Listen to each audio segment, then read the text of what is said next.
are dying. Retrofitting homes. Prime source heat pumps.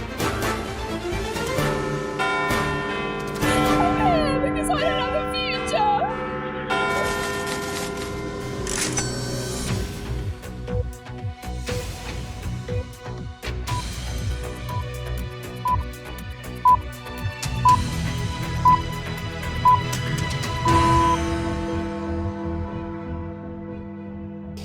Hello and welcome back to the Climate Week for this, the week ending the 16th of September 2023. We are back after something of a break caused by Monbiotist gremlins attacking us at our bunker HQ here at Climate Debate UK. If you like what we've been doing, please do subscribe to our social media feeds and share our work. That's the most important thing. And if you can, please do help support us at our donate page. We're doing lots of things, not just live streams or non-live streams as this one is, and websites. We're writing articles. We're helping journalists understand these issues, and we're bringing people together so that we can all fight this battle together. Also, we're together, in fact. So what has been happening over the last few weeks since we've been away? One of the most major events was, of course, the failure of the latest CFD, the contract for difference auction round, to much comedy, I guess you could say, and comment. The likes of the FT, the Financial Times, are failing to explain how this failure happened. The reason for this failure, and we've talked about it quite a bit on this show before, is that wind farm developers have not been taking up their CFDs, or offshore wind developers, that is to say, have not been taking up their CFDs. So since about 2017, we've been hearing many stories about how offshore wind is now cheaper than gas or power from gas.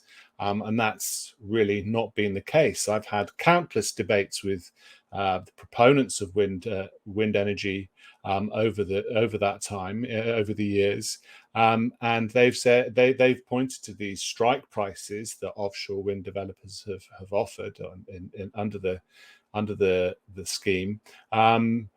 But I said, as I've pointed out, and as we pointed out, they don't count until they are producing power at those prices, and they have not produced power at those prices, and so they just sold power to the market at the market price, and so this time this has caused something of a controversy. So this time the government has called their bluff, and that wasn't possible under the latest auction. You weren't able to make false bids. So blobbers, as is their wont, as is of course their instructions, are blaming everyone else but themselves for the failure. The government putting a stop to this scam essentially has caused something of an outrage amongst the blob, the green blob, the wind power blob. And here's a statement from the European Climate Foundation front organisation Britain Remade, which is a bunch of former number 10 SPADs and his pals, and their pals even. And they are blaming Russia for pushing the price of commodities up, particularly those commodities they claim are used in the construction of wind turbines, such as steel, aluminium, and copper. And the Tory boys claim, the green Tory boys, that is, claim these commodity prices are skyrocketing. That is, of course, not true. The date of the Russian invasion of Ukraine is shown there just the week before, February 14th, 2022. And this is the price of copper. In fact, the price of copper has fallen since that invasion, and is pretty much where it was last year which was the last time these offshore wind turbine developers made their lower bids, the lowest bids ever, to great big fanfare. Same with aluminium. Big falls in the price of aluminium since its peak just after the war broke out. And the same is true of steel. There was something of a hiatus, a bit of a drop, in fact, as Russia invaded Ukraine, but long term, the prices of hot rolled coil steel and other steel commodities have fallen. Natural gas too has peaked and troughed and peaked again and troughed again. Of course, higher than its historical average prices recently, towards the top of the historical peak. But it seems that there is a great deal of confusion amongst the blob about how to explain these prices. And I think it's quite interesting that the argument that seems to be emerging from the wind lobby and from the green blob is that the industry, the sector itself, has been warning that prices were rising and that something needed to be done, and the auction limits that were set by the government were going to be too low. Well, haven't we been saying for all these years that prices are rising?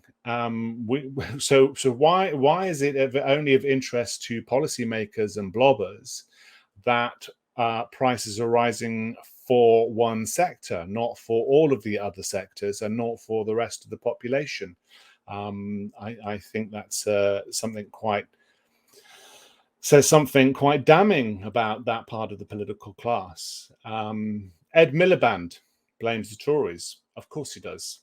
He says the Tories have trashed the crown jewels of the British energy system. They have failed to listen to those warnings. Warning after warning from industry, not warning after warning from the general population, of course. It simply isn't good enough. Who is Ed Miliband representing here? He seems to think that this is all about wind turbines, not about the 66 or 70 million or so people that inhabit these islands, who need continuous and affordable and reliable power. We'll be talking about Ed Miliband in a moment, but he is just wrong again. Not that I think there's anything good about our current government, but the only good thing they may have done is to put the kibosh on the fake auction process. Cumulative installed capacity of offshore wind in the UK has risen 1,000% since Ed Miliband had the energy brief. And that is a bad thing. It shows how politicians from all parties are putting the interests of a narrow sector before the public's interests and wishes. But don't get comfortable. Don't kid yourself that there is any signs of a real political debate between the parties. We'll come on to other parts of the debate in a moment. It is emerging, right? There's no Labour Conservative fight. All of their fights have been phony wars.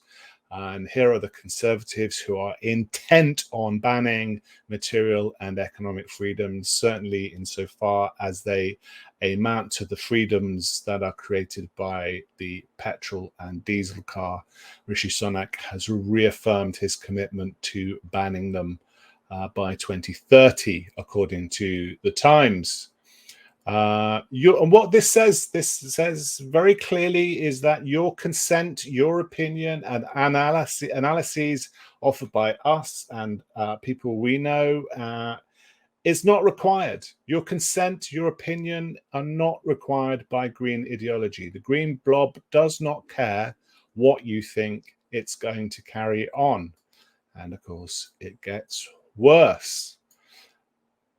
The new energy bill gives new powers to enforce that green agenda on an increasingly unwilling population who have made their voices clearer and clearer on this, I believe.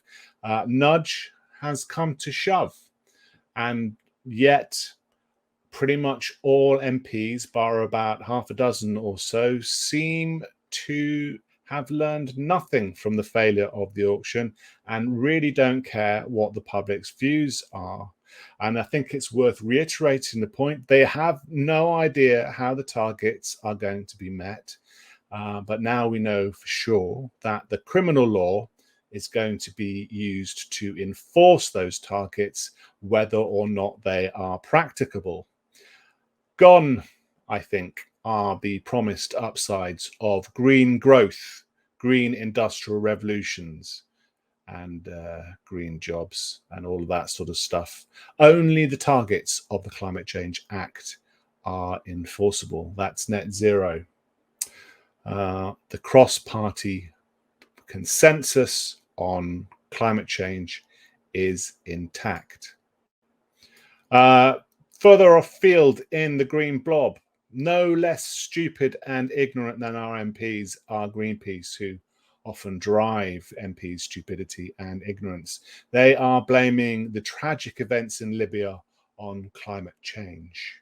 A flood, which was caused by a failed state's continued failure to maintain infrastructure, a dam in this case, is apparently the fault of fossil fuel use. Never mind that the events that caused the failure of the Libyan state where until recently slave markets had returned. No, it's the weather, not the failure of the state and the failure of infrastructure and engineering. Before the interventions that caused that state to fail, Libya was the wealthiest country on that continent, pumping 1.5 million barrels of oil a day into the global oil market. But now Greenpeace are presenting Libyans as victims of the climate crisis and of fossil fuel producers, not victims of misguided and arguably illegal military adventurism led by Hillary Clinton of "we came, we saw, he died" fame. This is the degenerate morality of environmentalism. Every flood is the result of policy and engineering failure, not extreme weather. It was the failure to maintain infrastructure that caused the catastrophic events of Hurricane Katrina in 2005, which even then the ghoulish Greens were trying to blame on global warming and climate change.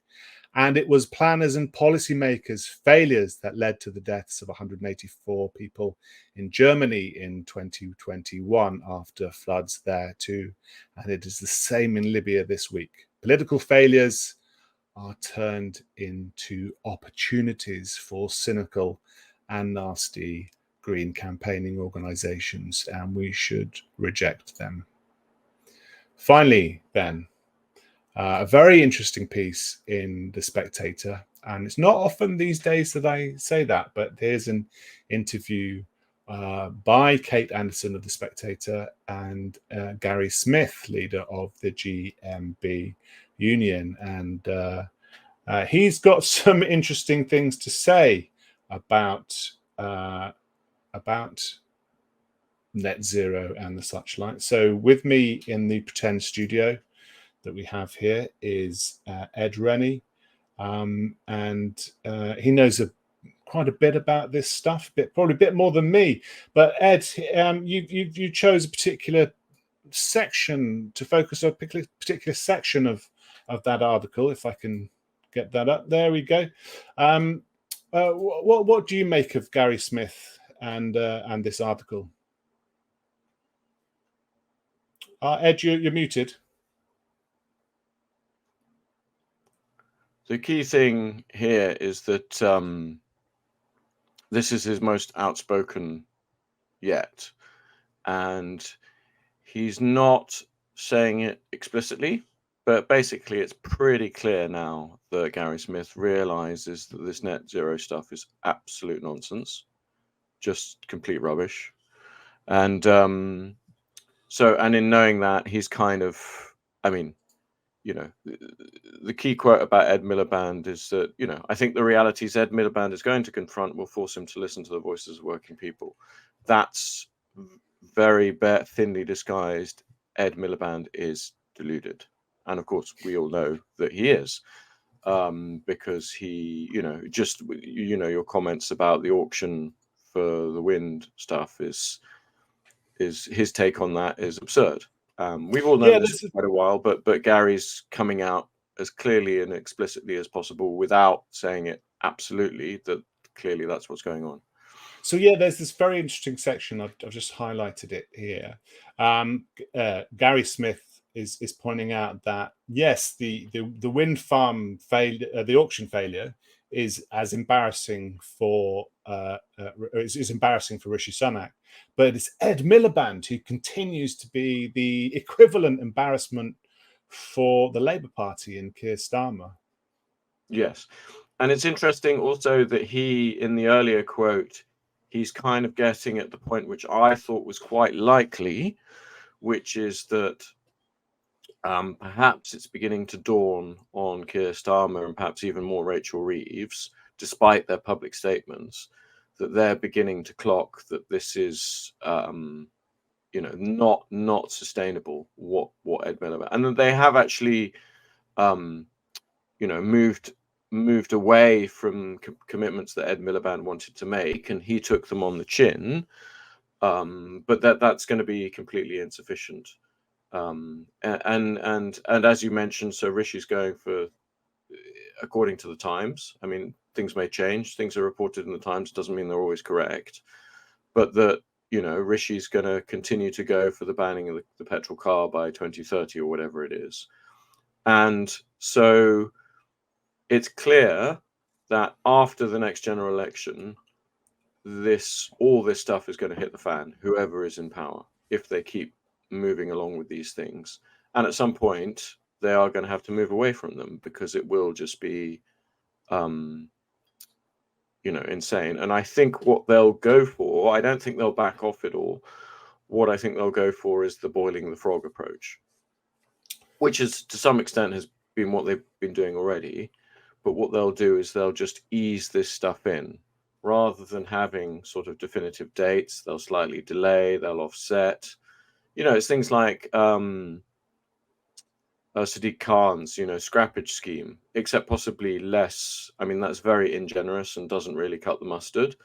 But it'll be things like that, sort of, well, we're still going to do this stuff, but we'll do it a bit more slowly.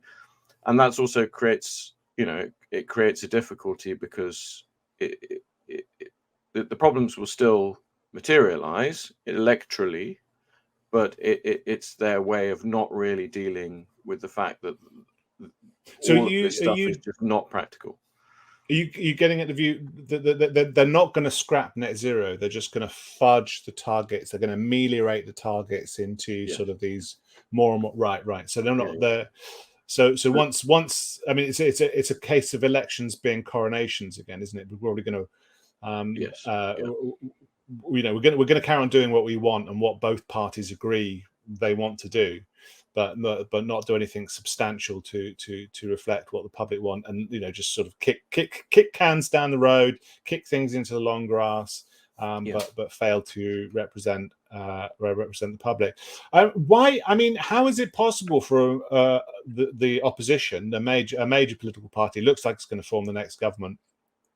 How is it possible to have such a dead weight as Ed Miliband in that position? And it's not. I mean, it's not as if he's got a trivial brief. It's not like kind of minister of this, that, and the other. Energy is the backbone of everything that a modern economy is. How is that possible? I mean, is he saving it up? I mean, is that a sop that he can offer to the public at some point, some red meat as they call it, getting rid of the red prince? I mean, it's possible. I mean, I've mentioned before on the show that Starmer could get rid of him before the election, but it's unlikely. I think if Labour do get into government, I do think he'll move him. I mean, what he might do is, kind of do something like make him shadow foreign secretary, and that way, because foreign secretaries, of course, famously don't actually have any power, and usually the prime minister is his own foreign secretary. So something like that could happen. But as to how it happened in the first place, you've got to remember that Labour have never had so few MPs since sometime in the 1930s. I mean, they've got a lower number of MPs than they did after 1983, and extremely low caliber. MPs extremely as well. low caliber. So obviously, and the other thing is that Keir Starmer wasn't initially able to do what he's done in the last reshuffle, which is make it kind of super pro-EU, super Blairite. So having Ed in there from almost from the get-go was like, well, here's a person who's sort of competent, does well on media. You know, if you're unaware of the fact that he's talking complete nonsense when it comes to net zero, etc., then he seems like a kind of sensible move to have in place. The point is now Keir Starmer is probably powerful enough to remove him, but strategically, tactically, it doesn't make much sense to do it before the general election, as far as I can see, because it's only if he starts being in government and pushing for policies that Starmer, Rachel Reeves, and others will just say, well, this just doesn't work and it's going to hit us. Then they'll, either move him if he doesn't, if he's not willing to back down, so to speak. Although previous U-turns he has taken on the chin. So it's a question of how much does a future Labour government, assuming they are elected with a reasonably healthy majority, how quickly do they move to a slightly more sane position on all of this stuff? And as I say, but that's not a very sane. No, it's to go to the boil the frog, do things very, very gradually, but still do them. Instead of, what the government should do, the Tories should do, at least as proposal in the general election, is to say, this is what we're going to go to net zero, we're going to expand nuclear power. At least one more major nuclear power station should be agreed between now and the next general election. At least one small nuclear reactor should be agreed. And they should say, look, if this small nuclear reactor works and is really good, then we'll build many more. Well, let's not make their manifestos for them. That's sure. for them. We don't make it easy for them. Yeah. I don't particularly agree about nuclear power. I think we've got a far more urgent problem than can be solved by nuclear power and SMRs, certainly. But Gary Smith he's not hostile to net zero as such either, is he? Or do you think he's sort of couching it to be kind of gentle? I mean, he's going on about green hydrogen, or certainly hydrogen. Mainly produced by the oil majors. That seems almost as batshit as everything else in even in the Green Manifesto. Or do you think this is just an opportunity to hear? Well, I think that there is a hydrogen. The hydrogen comments are a separate thing. I think generally his approach has been to kind of say that, like a lot of skeptical Tory MPs say, that they don't have a problem with the 2050 target, that they don't have a problem with net zero as such. They just have a problem with the most batshit crazy policies. So there's that's where I think he's coming from, and I think he's saying these kind of green friendly things in general. I mean, this article has convinced me more now that he knows the whole thing's unworkable. But the hydrogen thing is separate. I experienced this. People who normally kind of get our approach and what we say, kind of holding out on hydrogen. And it's the strangest thing, because as far as I can, and I put this to them, I say, look, you use 3 times the energy to produce 1/3 the energy, right? If the stats are right, that's and you tell people that, and they don't immediately go, oh yeah, it's rubbish. They kind of go, because a lot of engineers tell them, no. And it seems to be the idea is that, well, that's okay because it's green, and particularly for cars, it's local emissions neutral, and that's okay. And maybe they envisage, that you're, if you're providing abundant energy via nuclear and whatever, which, as you rightly point out, has problems certainly in the short term, that they think, well, that's a future thing, and maybe they also think, well, the technology will improve. It's kind of. So it's also worth pointing out to these folks, we have a hydrogen economy. We just require carbon to make it work, because carbon turns out to be this incredibly useful substance that can amplify the amount of hydrogen you can fit in a liter, and it can make it safer and more portable. So, well, I forget what proportion of the entire planet, including human beings, is carbon, but I seem to remember it's quite high. Right. Fairly useful. Well, stuff, I mean, chemistry lessons over. So, so the so Gary, right, okay. So Gary Smith, he's kind of supporting net zero in a potentially rhetorical way, and he's sending these firing shots across the bows of the Labour Party ship, such as it is, ship of fools, perhaps. What I mean, but even he is an outlier. He and the GMB are something of an outlier. I mean, and it's going to be a while before, like, for example, the teachers' unions align with the GMB and so on and so forth. There's quite a split. I mean, these are the guys who are pushing Greta and other ideologies into little children's heads, giving them time off to go on XR protests, isn't it? So, but I guess that part of the Labour Party, the middle class public sector part of the Labour Party, is probably quite distinct, or certainly the trade union movement is quite distinct now from the parts of the Labour movement that get their hands dirty. Is that's a schism that's going to play out as well, isn't it? Yes, definitely. Although it should be caveated that it's not even the whole of the GMB. So I made the mistake of watching Newsnight for about 5 minutes last night, and there was a rep. They had the steel. They were going into the steel stuff, and clearly the representative of the GMB who was talking about steel buys into 100% the energy transition and all the green stuff. So do you want to just point out what the key points of the steel is? Because I didn't put it into the headlines because we're still catching up. As viewers will probably aware, the government has made a huge subsidy into domestic steel, and very much the take of the GMB representative was could have done more in the vein of being more green, being more energy transition.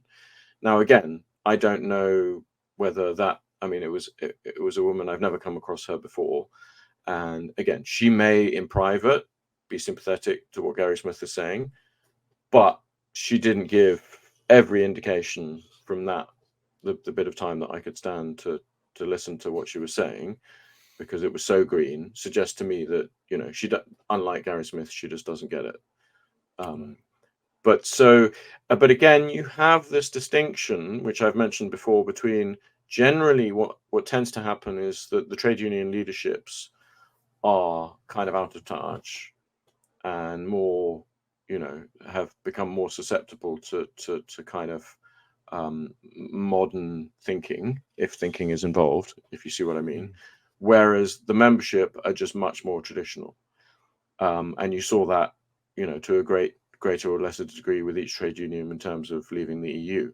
But certainly I would expect that this is an unusual situation, rather, where the GMB leader himself is actually in tune with most of his membership and probably most trade unionists out there, and obviously most workers. Yeah, right. Very interesting stuff. Now, shall I pretend that it's still earlier in the week and I haven't had a haircut and it's not 4 or 5 days ago? I've done all these continuity things in your... Ed, would you like to introduce this week's guest? Yes, indeed. So we are joined by Derrick Berthelsen, who is an investment analyst. I mean, I found him to be an economist, but obviously, if you do excellent analysis of investment, then economics can come under that. So we're very pleased to have Derrick joining us. Tweeters and other readers online will be aware that Derrick has written quite a lot for The Critic, the online version of that magazine. His pieces are well worth reading. In particular, there's one on the failings of the West and energy markets, which he published last September. But also, he's done good pieces exposing how biased the Financial Times can be on certain questions. And in fact, much of our body politic can be. But there we are. Do after you've watched this, do go and read up on his stuff at The Critic. It's very high quality. So, Derrick, hi, welcome. Hi, thanks for having me. So really, that piece I just mentioned, your comprehensive piece in the Critic late September last year, sort of about how the West has failed in its energy production policies in recent times. How, if at all, have things changed in the last 12 months? And if so, in what ways? Is it better, worse, or more of a mixed picture? Well, I think the article I wrote was taken from I started from the basis of a quote made by the head of Aramco, Saudi Oil, and effectively he made a statement to say that the issue in the West regarding energy and oil and gas supply and demand wasn't a reflection of the situation in Ukraine and Putin's invasion, but actually a much longer term supply and demand imbalance. And so effectively what I wanted to do was to analyze that and see if his statement was true, or whether, as obviously an oil and gas company, that he had other reasons for saying so. So that was the basis behind it. And effectively, I took most of my data from the International Energy Agency, the IEA, and looked at what they were calling in terms of the global supply and demand imbalance. And what was clear was that since 2014, investment in oil and gas, E&P, so exploration and production, had declined by more than half, and is declining still. And based on the IEA's forecasts, during 2020, the point would be reached where demand would outstrip supply. So in other words, he was correct that this is a structural problem issue caused by policy decisions by the West. It's not caused by a temporary issue of the invasion of Ukraine, and thus it would not be solved if the issue with Ukraine was resolved and Russian oil and gas was to join the global market again. What's happened since then? Well, what's happened since then is that we've continued to have a reduction in the amount of capex invested in oil and gas production. The US strategic reserves have now halved, as the US has basically used those to try and hold the price down both in the US and in Europe to provide supply. So the situation has got worse, not better. Okay, so Ben, did you want to come in on that? I think you wanted to come in, didn't you? Yeah, sure. I'm thinking about the same piece. And I remember at COP26, Rishi Sunak standing in front of a whole bank of screens that were announcing the alignment of financial institutions with assets under management of $130 trillion. And you mentioned it in your piece a few times, the role of ESG. So I'm kind of thinking, to what extent has, especially with respect to the British government, has it been government that has created this problem directly, as much as letting ESG types try to use financial markets to regulate the sector, to regulate the production of oil and coal and gas and so on, just like leaving it not leaving it to the market to decide, but to leaving the market to the whims of ESG investors, shareholder activists, or billionaire activists. Yeah, I think I got. You sure I'm going with that? Yeah, I see where you're going. I mean, I think I go even further than that. So, I mean, I was really interested in the conversation you had with James McSweeney, and your big discussion about, how do we get in this situation? What's caused this situation? And James was very, trying to be generous to the politicians. They're very busy and they've got lots on their plate, and they don't necessarily. I mean, it's very clear to me that the IEA figures have been there for 10 years. It's been very clear that this crunch is going to happen, and people know that.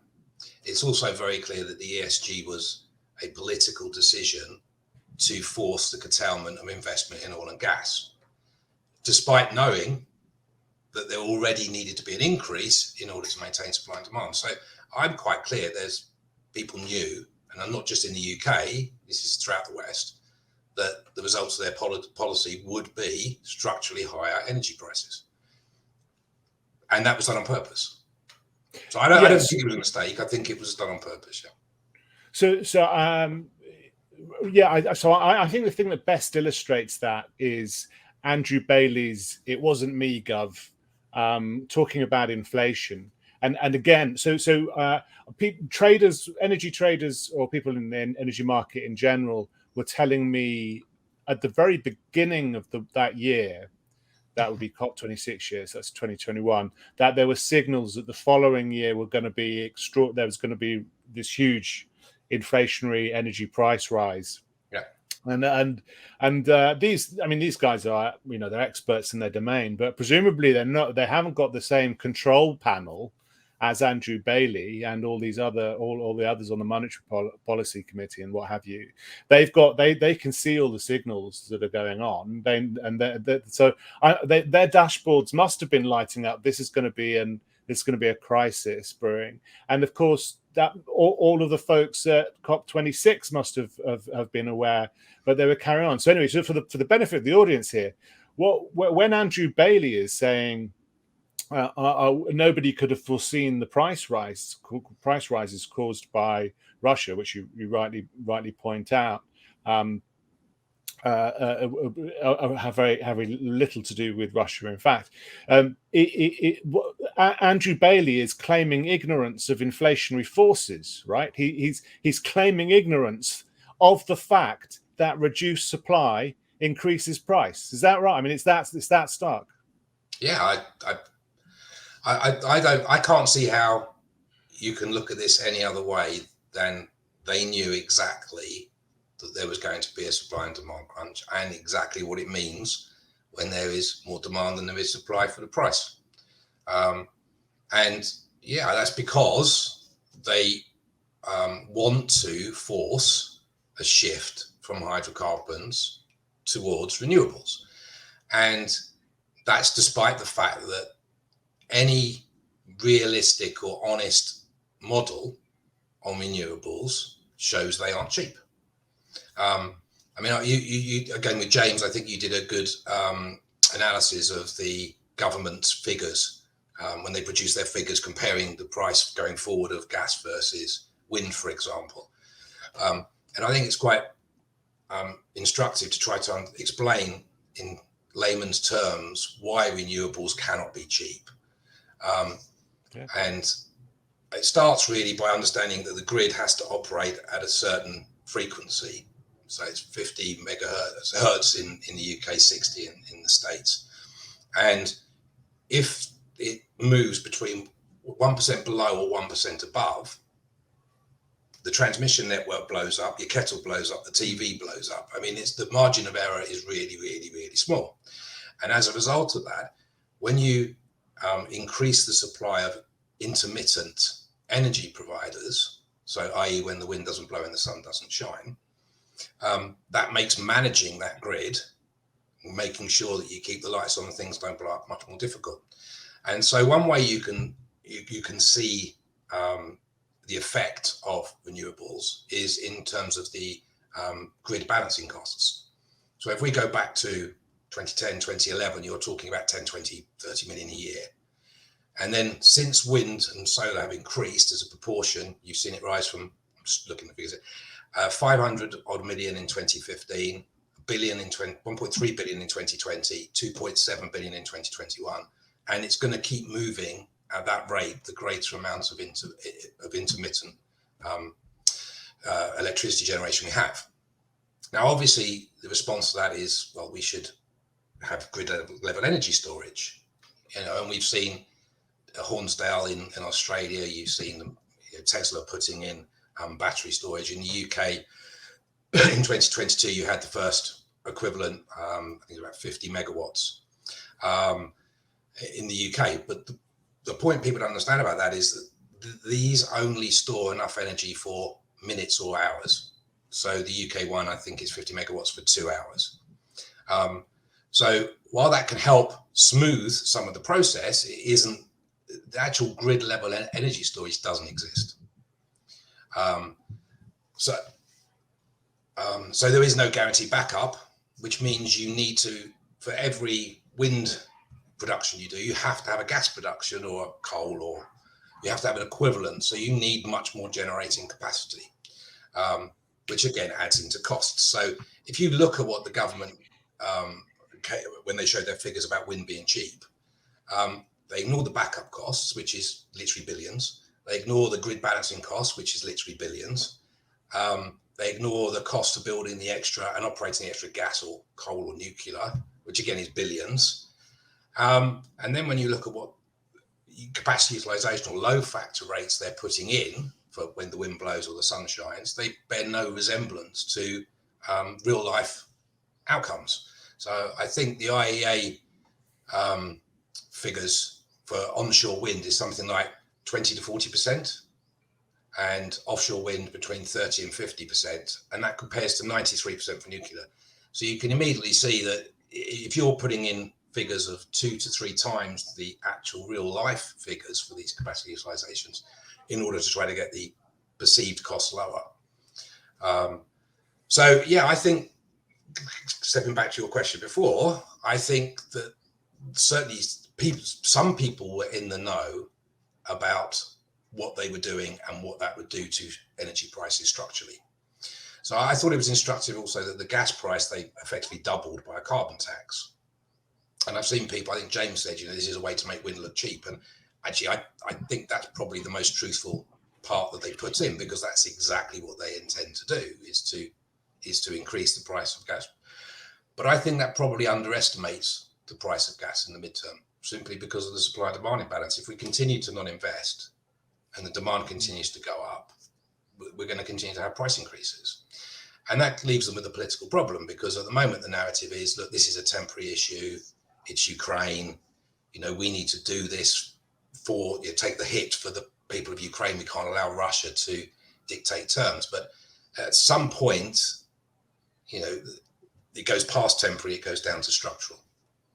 And that leads to a political issue, which is, I don't think people yet understand the true cost of a dash to net zero when the technology for it doesn't exist. So before I go back to Ed, so they've got, I've called it a control surface. They conceal the data. This is multi-agency. This is the IEA, and this is the British government. And this is the Treasury. This is the Bank of England, and they conceal these signals developing. But there seems to be some intransigence. Is it enough to say that it's political bias that's driving this intransigence? Has anyone tried to spell this out to these agencies? I mean, I know I have, by trolling them on Twitter and what have you. But of course, that I might as well be banging my head against the wall, and no one takes any notice what's happening on Twitter or anything you write, anything I write anywhere. But surely some people with expertise have sort of flagged this up. And yeah, I thought James's comments were really interesting in the interview, where he said, I started to look at the data and I found this out, and so I went to people, I went to the minister and I went to senior civil servants and I went, have you looked at this data? And it was like, oh yeah, don't worry, we'll manage it, because people will plug their electric cars into the grid and we'll be able to get through there. But the reality, I think, of what the plan is, and what the plan has always been, is they're intending to manage this through demand, right? So, it's not, we have a supply problem. So what we'll do is we will manage demand to meet the supply that's available when the supply is available. And that's been a long-term decision. It was made a long time ago because of things like when the rollout of smart meters began. Why would you create smart meters? I mean, Octopus, to be honest, have been completely honest about this for years. If you go on their website and you read through their data, they tell you this. And they're only getting that because someone in government has told them that that's the plan. So, yeah, I think they've always intended to manage it through demand. I mean, you've got a fantastic piece on your website where you talk about how much of the cuts have been due to demand reductions already, but how the next level, we've gone past the easy hanging fruit. So, outsourcing our production to China to reduce our stated carbon footprint. I mean, that's done. That's easy. Reducing coal, getting rid of coal production and moving to gas, 50% reduction there, roughly the difference between the two of them. So, from politicians, for the first 20 years of this was look, we're exceeding targets and it's no pain. But that's gone. Now it's pain. Right. Now it's you don't eat meat. You don't heat your house.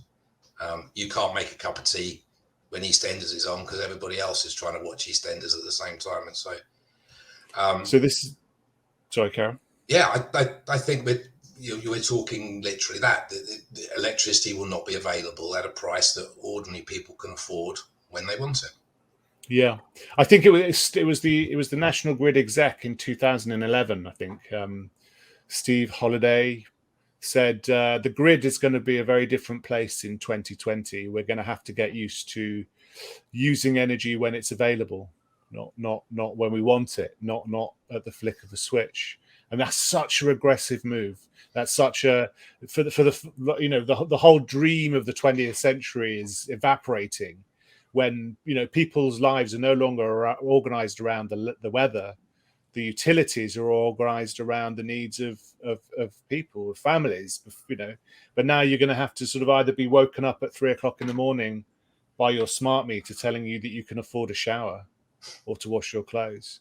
Yeah, and I think you can see this in loads of other areas as well. I mean, ULEZ, for example, or LTNs, or you can see other areas which is about restricting ordinary people, the majority of people, not the wealthy. They will continue to have a cup of tea or a shower whenever they want to, and their private yachts and private jets aren't included in the carbon footprints anyway. So, this is about fundamentally changing the lifestyles of ordinary people. And I had a conversation a few years ago with a hedge fund boss who will remain nameless. We discussed issues like this and also the changing nature of work driven by artificial intelligence and Industry 4.0. And his comment was just, well, people are just going to have to get used to being our servants again. And one day, I hope you tell me who that is. Maybe you're fair. But and the point is, I think actually that is quite a establishment style view that's how the world's going to go, and that people will just accept it. And I mean, my background, actually, I'm a historian, so I read history, and my specialist area was the early 20th century and the rise of totalitarianism and why, and in what forms. Right. And I think anybody who thinks that the majority of people in the West are going to be content with having their living standards reduced by 100 plus years, probably more, I don't think they've read history. I don't think they have. Yeah. Ed. So just to bring it back to more recent history, Derrick, I mean, it's fairly well known that in the US, the development of shale gas production went ahead under the Obama presidency and continued under Trump, and obviously now Biden's trying to stop that. But that saw that investment and development and exploration of shale gas in the US meant that when the Ukraine war kicked off, European gas prices just went, the graph just went crazy. Whereas there was this kind of much more muted kind of molehill, if you like, for the increase in price in US. And of course, one of the counter arguments for not at least investigating, never mind developing shale gas in this country, given Ed Davies' absurd restrictions, which mean you can't, if a truck goes past, if there's that much of a tremor, you can't even look into shale gas. Yeah, or your chair scrapes along the floor, something like that. Yeah. So, but the point is the argument that these characters use is, well, look, it's a global marketplace. It can't be just the UK that develops shale gas. So the question is rather root is a kind of a basic one, is how did the ultimate capitalist country, America, buck this global gas price, or at least the European gas price, and how if the UK wanted to achieve that, what would we have to do that meant the Americans could kind of shield themselves from the global price, and how would we do the same? Yeah, I mean, first of all, it's not true that there's a global price. There's actually regional prices, and it makes sense because obviously there's So we've been taking LNG. So obviously there is a liquid natural gas. So obviously there is a process to which you take that gas, you liquefy it, you transport it, then you convert it back again to then generate that. There's a process, there's a cost, there's transport costs.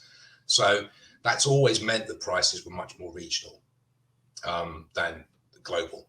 But the way, I mean, the answer is how can you do that? Well, the US have been able to, obviously, because of that price difference, keep a certain proportion of that domestic, because although the prices were higher, the incentives to go overseas, the price had to be big enough difference to be able to do it. But the answer to that, I mean, I'm asked in the UK thing. So if the UK was to frack, for example, it wouldn't make any difference because the supply would be a drop in the ocean relative to the global supply. Well, there's no reason why the UK couldn't set, for example, a minimum price or a minimum price. You have to have the price at this level before you can start exporting. So in other words, you can make an artificial lower price inside the UK. It's perfectly possible to do it if you have sufficient supply. They could have done it with North Sea oil, for example. We didn't do that, and there may be very good reasons for not having done that at the time. Not least because we wanted to help to get the price down, then take power away from a few, should we call them, less democratic regimes. So there was other reasons to do it. But I mean, the point is, you can do those type of things, so you can insulate yourself from doing that. And I thought actually your conversation with James again, and I'm referring back to James again, about what do you do now? What's the right balance? How can we get out of this problem, this ever increasing cost of energy? And I thought his plan for how to do that was actually pretty much spot on. I'm a little bit more bullish on SMRs than he is, although I've heard similar engineering issue questions over the Rolls-Royce SMR. Yes. That he has, but I'm a little bit more bullish on that, not least because I think the biggest problem he sees in them is attaching them to the grid and then putting the grid infrastructure in, and where you could just put them in the old coal powered fired generating sites, and then you've already got the transmission system already in place. So there are ways of reducing and mitigating that. But yeah, no, his plan was, I think you called it, was it gas to nuclear? Yeah. And it leads in quite nicely to what I wanted to ask you, because I mean, in the sense that his key articles on this for the Critic have been focused on the UK largely, and yours is much more global. So I guess what I wanted to put to you is kind of the even more hypothetical question, because obviously for the UK he would have to have the power of the Prime Minister, the Chancellor, and the Energy Secretary. But if we're giving you the power to shape global policy, and again, regardless, just to throw net zero out the window, although obviously one of the points about nuclear is that France accidentally created a net zero policy. But putting that to one side, I mean, what are the big shifts that, if you could start this autumn, what are the big shifts in policy you would want to see over the next couple of years, but actually globally over the next 10 years? Yeah, I mean, what James, it's not a surprise, but what James outlined for the UK is actually what Europe needs to do as a whole. I mean, see, part of the problem with the nuclear, and I think I covered this in my slide, is we've allowed ourselves to get to a situation with nuclear where I think it's somewhere between 2/3 and 3/4 of the existing nuclear capacity globally is at or approaching its original lifespan, so 40 years. So if we just turn around and said, well, we're just going to go nuclear, if we were allowed to do that, but if we were going to do it, that wouldn't sort out the gap. I mean, it takes 7 to 10 years as the global average to from design to build and getting operational a nuclear plant. In the UK, I know you said to make low, but in the UK, 20% of our electricity comes from nuclear, and all but one of our nuclear plants are due to close by 2030 and the other by 2035. So if you were just trying to do it with nuclear, and some of those lives can be extended, not all, you've got to run very fast just to stand still. And that doesn't solve the supply and demand gap.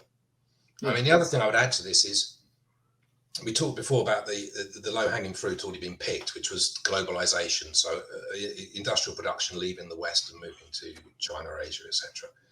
what we're Well, actually the ultimate virtue signaling policy, and the fact that because carbon emissions are a global problem, but I know, somehow absolutely. I'm not even worse than virtual signaling, of course, because what we were doing is saying, okay, so we're going to shift our production, which is the energy we create using gas, to countries that use coal, which is 50% more. So we didn't just we just swap it. We actually increased global emissions by doing that. So if actually you were worried about carbon, this is exactly the wrong policy to do. So like today, if you wanted to reduce global carbon, what you would do is, it's really relatively inexpensive, is to convert in the whole world's coal to gas production. And that's 50% overnight reduction in the amount of carbon that gets created. And that can be done really quickly and for tiny amounts of money in relation to what we've been spending on this. So if actually the real target was global carbon reduction, we should be getting as much gas out as we possibly can. And over the next 20 years, we would have a much bigger effect on total carbon output by doing that, shifting from coal to gas, than we will do with any of the policies that we're currently following. Indeed. I suppose the other question which does come out of all of this in my mind is there a vested interest for perhaps less, I don't know, maybe gas companies, but particularly oil companies, and also the wider economy, the wider economic investment interests, is that these oil companies make more profits because of the ESG and the effect of ESG and the supply and demand issues, because then oil and gas becomes more expensive. Therefore, those companies' profits become bigger. I mean, you have this, obviously in the UK, we now have 75% tax on those profits. So obviously that kind of, throws it the other way. But it seems to me that there is the willingness to obey the ESG nonsense is because actually the people who are invested in oil and gas and other hydrocarbons, actually they don't lose out, because ultimately it drives up the price, which drives them to higher profits despite the UK tax system. I understand what you're saying, and the logic is there, but actually the oil and gas companies that I speak to would very much like to increase E&P, but they know that if they do so, they will be penalised. I mean, I think James was talking about, the government.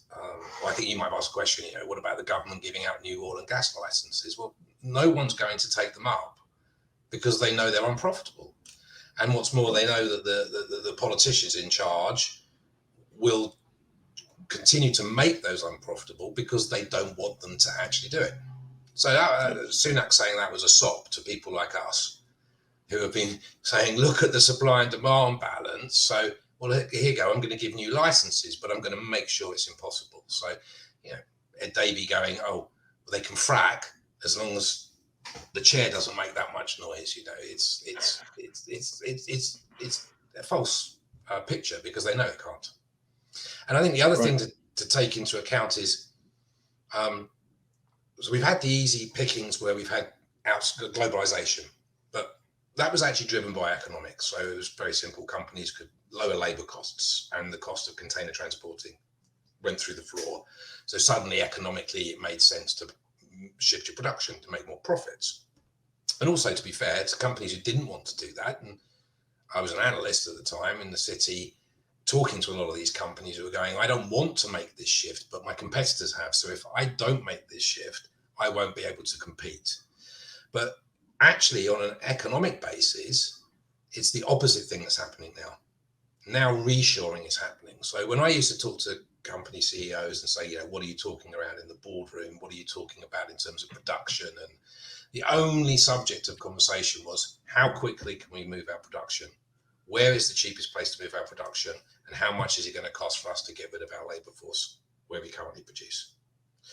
The conversation now is, where do we need to reshore in order to maintain our supply chains? And that's being driven not just because of COVID and supply chain risks and the fact that companies simply couldn't produce anything for 18 months because of COVID, but it's also because the cost balance has changed. And that's driven in part by higher wages in some of the countries in Asia and China, for example. It's been driven by the geopolitical situation, where clearly you're seeing the US and China separating, and that push to globalization, they're breaking down. I think last week it was reported that Mexico has now retaken over from China as the US's major trading partner. And that's happened incredibly quickly, and that's a geopolitical thing. But it's also been driven by technology. So it's been driven by Industry 4.0, it's been driven by artificial intelligence and robotics, which means that the labor intensity of production and manufacturing is declining as you're putting more robotics in. So I think McKinsey have looked at that and said, in the next sort of decade or so, up to 25% of global trade could move. Now that's $4.5 trillion. That's a huge amount that is looking to be reshored. And one of the most important things they're going to be looking for is a steady supply of cheap and reliable energy and electricity.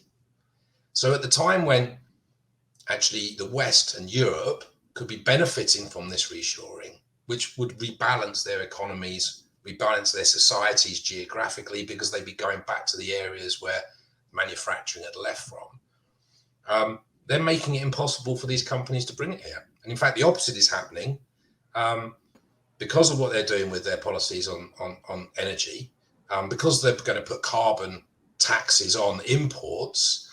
What they're actually doing is pushing companies to leave. So I think that I also read another article which was looking at Germany and what German companies are saying, you know, not just energy intensive or metal bashing, but actually moving down the supply chain. And I think something like 43% of small and mid-sized German companies have said the current energy price is an existential risk to their survival.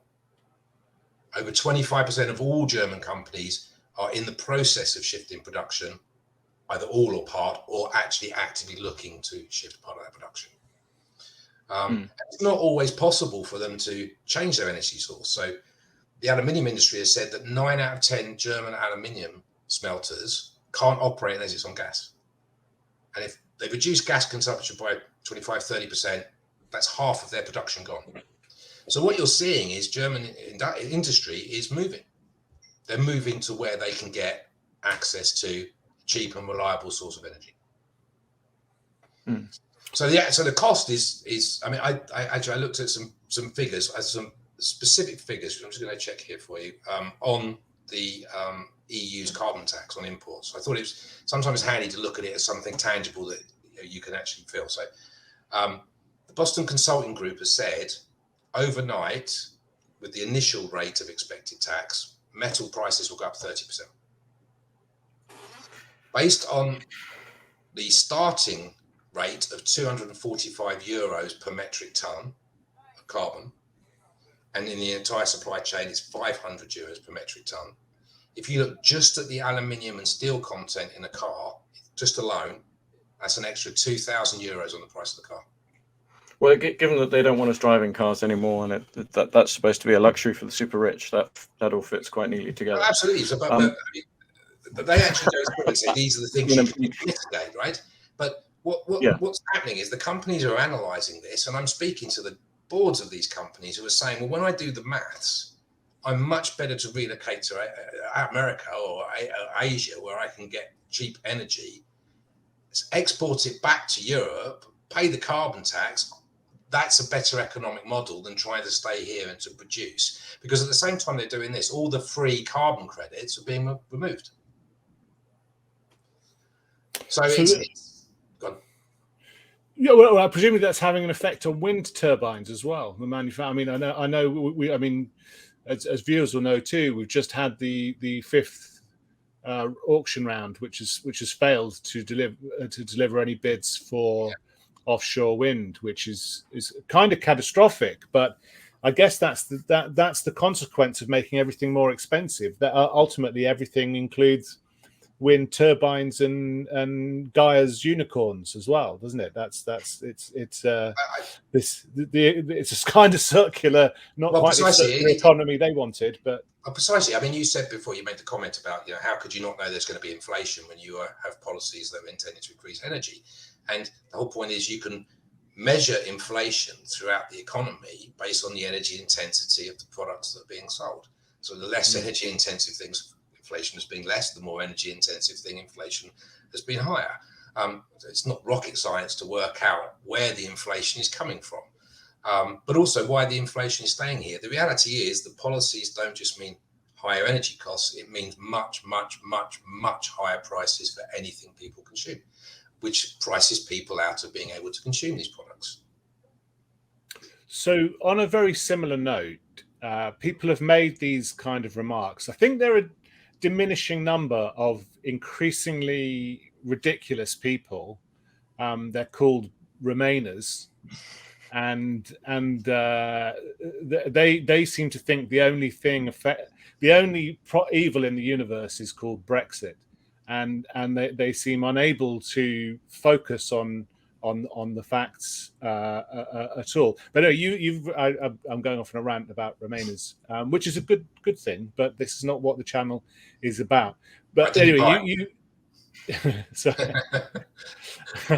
you've put some optimistic stories to the likes of the Financial Times journalists who do this stuff and say, actually, Britain still exports much more than the likes of the FT will let on, and we're in there's a reason to be optimistic. Now, I get this quite a lot.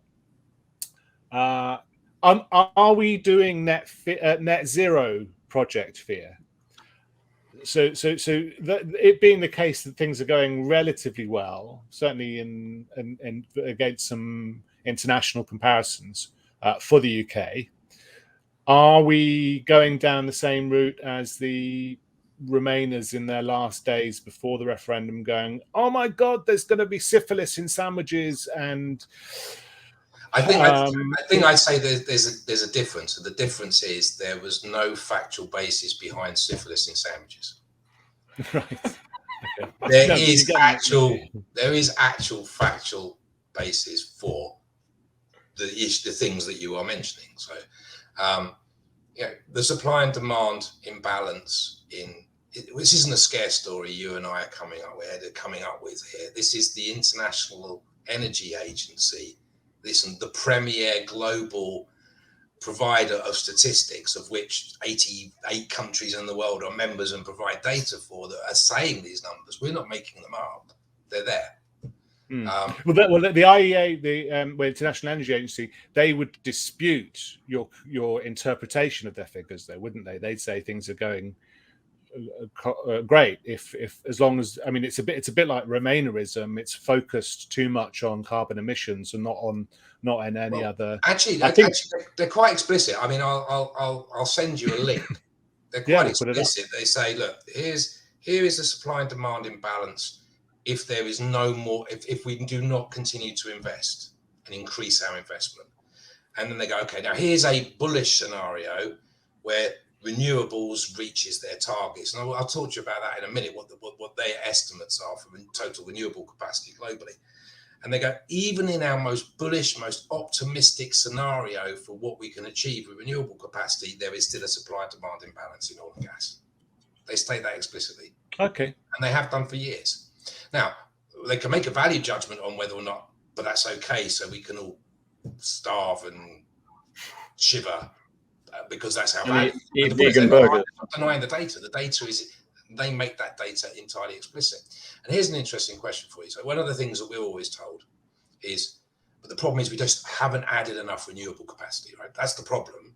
The problem is we just aren't investing enough in renewables. So what do you think the IEA's forecast by 2026 for the total global capacity for renewables as a percentage of the total global capacity for all hydrocarbons and nuclear?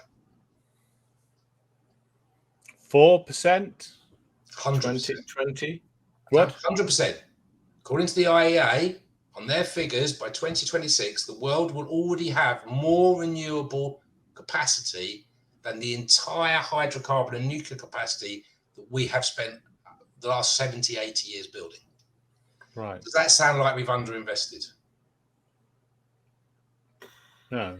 No. But sorry. So I thought you were talking about global a global proportion of energy. Yeah, global. So global, the IEA's own figures are globally, but the issue is its nameplate capacity. Okay, so and of course, right. So you've got 50%. You've got as much renewable capacity as the there total amount of is hydrocarbons and nuclear combined by coal, 2026. oil, and gas and uranium. That's their forecast. For And 3 their years' forecast time. is even then, if we don't invest in oil and gas, there is a supply and demand imbalance. Right. So, So I this mean, data's all there. I mean, I'm assuming that the people who provide the figures from the UK and the US and all the other countries in actually read what they produce, so know what they're saying the figures are. Derrick, just to put it really bluntly in layman terms, basically what you're saying is the IEA are predicting that in 3 years, the renewable capacity across the globe will reach 50% of our energy needs. No, the nameplate capacity of renewables will be equivalent in scale to the amount of hydrocarbon and nuclear capacity. So the most of that's just solar panels, isn't it? Solar is by far so that's the biggest. Yeah. So and that's going to have a load factor of 5%, 10%, maybe 15% if it's somewhere warm. Their global figure for solar is between 10 and 20%. Right. So that's what they're saying is the effective load factor. So to do to put it the other way, people have been spending money, huge amounts of money on this is capital investment just on nonsense. And that what it does is it undermines a lot of the arguments, which is, if only we'd invested more in renewables, we wouldn't be in this position. It's rubbish. I mean, and the reason for that is from what I discussed right at the beginning. The problem is that you have an intermittency issue, and the intermittency issue has knock-on costs. So, and that's before we include the cost of the subsidies that you've given for these to be built in the first place. By the time you've added the total cost across the whole supply network, of course, in many multiple times the costs of gas or nuclear. And this is costs get worse the more renewables in the mix. Because as James explained, the reason why Germany are taking down a wind farm and getting the coal back out again is because the thing with coal is you can just turn it on and off, so you can use it to balance the grid. And as he also said, the UK knows, and this isn't just the UK, this is happening throughout the West, right? Well, Europe really, because Europe plus America's, because of fracking, is in a better position. But we know that our total on-demand supply of energy is already at or below peak demand. So brownouts and blackouts are, inevitable. It's a matter of when, not if. And this So from the question that was originally about whether we're being doomish, there are very grave reasons for being concerned about actually the imminent future. And I think your issue about Brexit and whether the UK can be different. I mean, the point is that yes, the UK can be different, but the fact that the government's going, there's a 52% tax on gas. I mean, that's because they're planning on copying the EU system, right? They don't want to diverge. The whole issue of Brexit and most of the stuff I write about is that there's been any attempt to diverge has been stymied and prevented and rowed back, and there's no intention of these same people to diverge from the EU. So while there's huge opportunities that we could be grasping as a result by changing our regulations, by not having the same energy policy, I mean, as I said, $4.5 trillion worth of trade is moving, and it's moving really quickly. And that's an underestimate of what it means in terms of an economy. So although that's twice our annual GDP globally, the point is the investment that has to go in to build the production to do all of that is many multiple times that amount of trade, the jobs that will be created, the rebalancing of societies as a result of doing that. All of those opportunities are lost because a supply of energy is so important. I think Catherine in your conversation said it's insane that at a time when we are making a society and a world that is much more dependent on a steady supply of increased electricity, we have actively chosen to make a less supply of unreliable electricity. Yeah, it's kind And of what are all mad. these robots going to be running on in the manufacturing plants? Well, it may end up being cheaper to employ British people rather than robots. So there's that to look forward to. Well, we've come up to 45 minutes or so nearly. And so I think we're going to have to carry this conversation on again in a future episode, if that's all right. Are there any things either of you Ed, want to ask or you want to say, Derek? Or, well, no, just thank you. Thank you very much to Derrick for coming on the show. Really appreciate you taking the time. And just to encourage our viewers to go and read his article from late September last year at The Critic, which really goes into the detail on this and, explains it all. So that's really one to kind of bookmark and read and return to. But yes, thank you very much indeed, Derrick. Really, really appreciate you taking the time. Thanks, guys. Keep up the good work. So thank you very much for watching, and thank you very much for our supporters who make these shows possible. So again, please follow us on social media, and if you can, please join those supporters by heading to climatedebate.co.uk/donate. Thank you very much to Ed Rennie, co-founder of Climate Debate UK, and thank you to our guest this week, Derrick Berthelsen. And don't forget, please share our work. That's the most important thing. We need to get more eyes on this and as soon as possible. See you next week. Bye-bye.